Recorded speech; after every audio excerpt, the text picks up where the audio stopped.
Those of even a mild literary bent will surely have noticed the dearth of creative fiction in the canon of fraternal literature. Early American history is rife with tales of such larger-than-life characters as Johnny Appleseed, John Henry, Paul Bunyan, and more, who fueled the American imagination and desire for westward expansion. We also have many fanciful tales based on actual historical figures, to wit, the Devil and Daniel Webster, in which the 18th century New England lawyer Dan Webster drives the devil out of New Hampshire by beating him in a trial set before an infernally stacked jury, with Satan himself as judge. But where, is it fair to ask, are our Masonic folk heroes? We do, however, have one brother who fits the bill, William Harvey, who did exactly that. Brother Harvey's Masonic career was exceptional, culminating shortly before his death in his role as Provincial Grand Master of Forfarshire and Scotland from 1934 to 1936.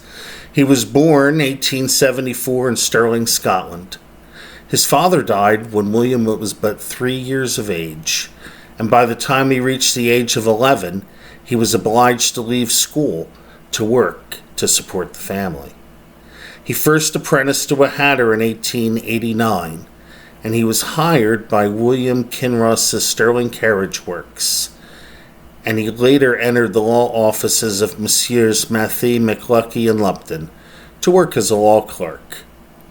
But William Harvey's first love was writing, and when the opportunity arose in 1889 to enter the writing profession, he joined the literary staff of the Lang Thompson Company in Dundee, Scotland. In 1904, he joined the People's Journal. He became literary editor to the Dundee Advisor between 1908 and 1912, and then was appointed to manage the fiction department, a post that he reveled in. Harvey wrote both fiction and nonfiction, including the Harvey Ritual, the gold standard for Masonic Scottish ritual, which was first published in the Complete Manual of Freemasonry in 1917. His fictional writings included both skits and parodies of amusing characters, peppered with the strong Scottish flavor of his birth. Tam O'Shanter and the Merry Masons, How Tamsin Got the Third Degree, and The Deal Among the Masons are all richly humorous poems meant to entertain and delight Masons of all ages, with a laugh in every line, while The Secrets of Freemasonry parodies the customs of the craft. Harvey himself was an avid Robert Burns devotee who spoke and lectured throughout his native land on Scotland's most famous bard. He wrote what some considered the definitive work on Robert Burns as a Freemason.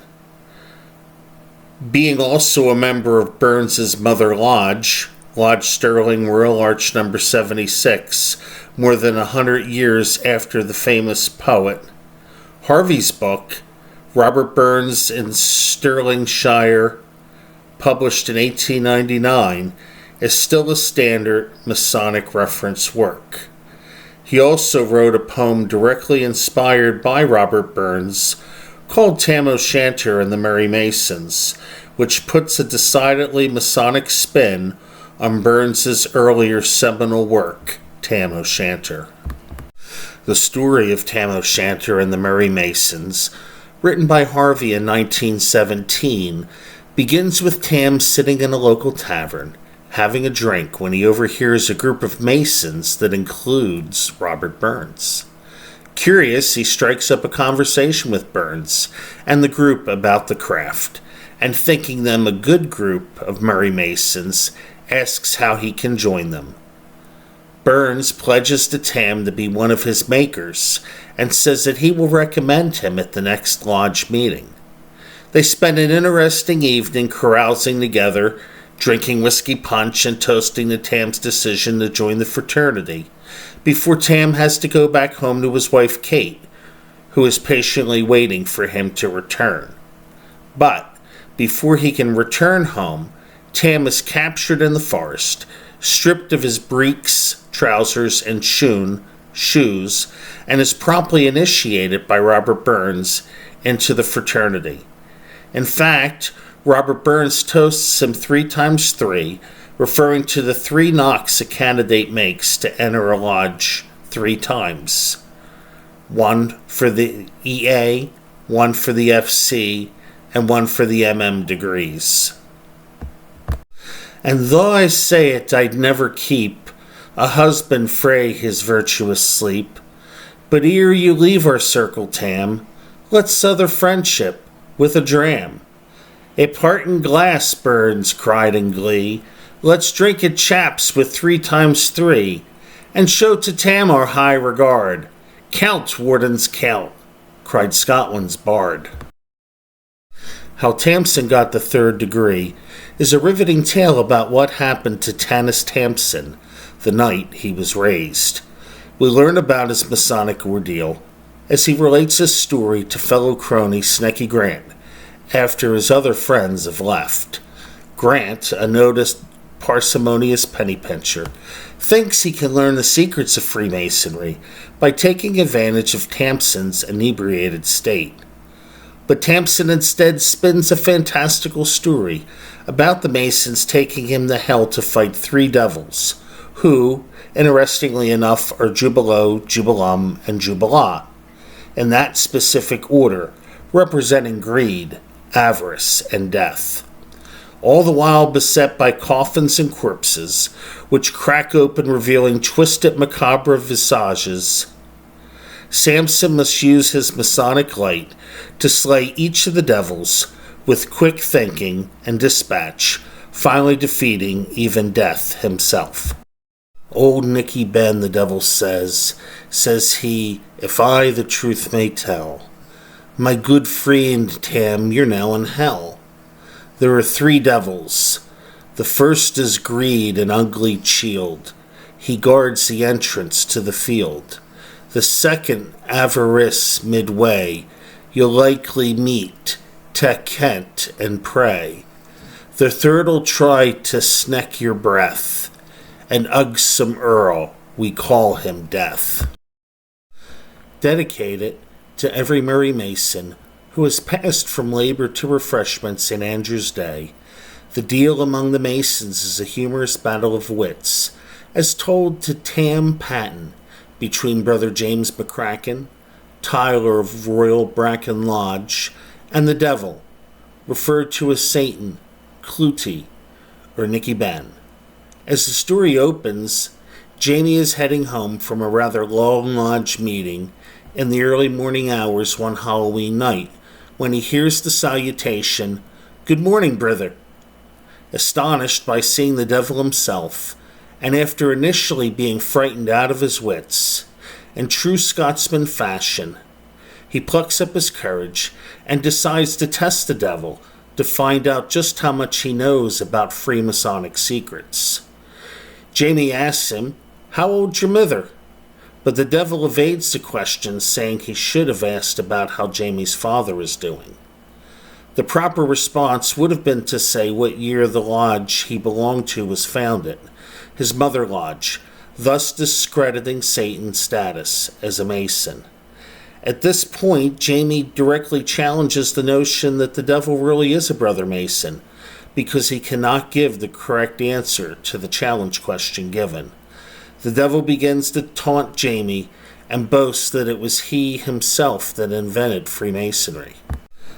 Jamie rebukes him, saying, "Good guide us frae God's book I'm able to prove to wit e'en to see.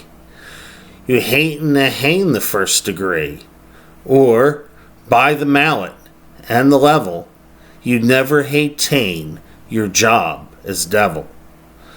The devil then boasts about his ultimate knowledge of Freemasonry. And though Satan has some knowledge about the craft which he relates, he lacks true understanding. Similar to the biblical story of the devil, quoting scripture when Jesus had been in the wilderness for 40 years, the devil can equally quote Masonic secrets when it suits his purpose. but he can never be a true Freemason, because, even though he possesses knowledge, he lacks enlightenment.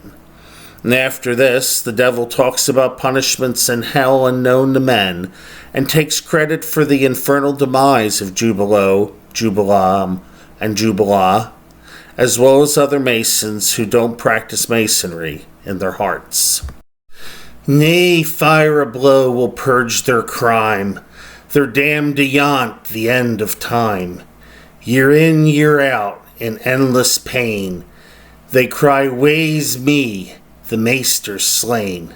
This is their punishment, to build great temples out of hot but soft lava that will never be completed, eventually collapsing, a pointless but Sisyphean task. The devil also tells Jamie if he doesn't quit drinking too much, that he'll suffer a similar fate when he dies. Jamie rebukes the devil, and after parting company with him, gets on his knees to pray to God, thanking him for each and every blessing, promising that he will try to live by the Bible, compasses and square, as long as he can be a Mason. He further promises not to drink in excess, and to follow the golden rule when improving his mind. Though I may be the worst of men, Lord save me frae old Nicky Ben. It's true afore him I was brave, but I'll be moderate with the lave. Take nae mair liquor to excess, but stavely tile the little press.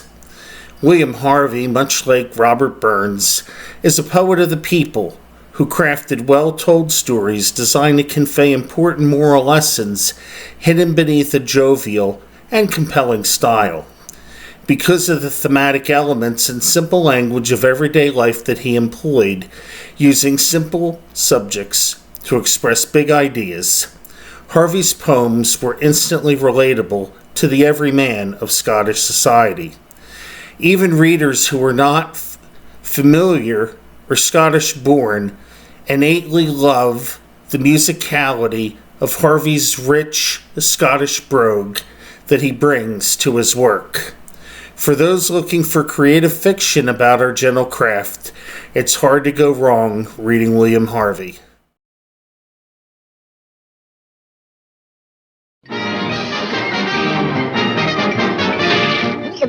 That's all, folks.